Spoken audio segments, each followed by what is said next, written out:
Hello everyone, Pedro with you, and in this video I'm going to show you how to unarchive highlights on Instagram. So actually it is very easy. So for example, you accidentally archived an highlight on Instagram and you do not know how to find it now.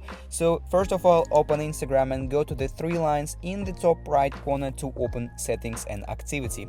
Now choose here archive with little time icon. And here you will see your archive, your stories archive, and to see your highlights archive you need to just simply click on the second action with a little heart icon, and here you will have all your highlights. So if you click on the highlight you want to unarchive, you simply see here this interface, and if you click on the more button in the bottom right corner you will see three buttons. So you need to click on the show on profiles to basically unarchive this highlight and confirm the action clicking on show on profile. Once again, let me just simply click on it, and as you can see a highlight is restored, and now if I refresh my profile I will see the highlight in my profile.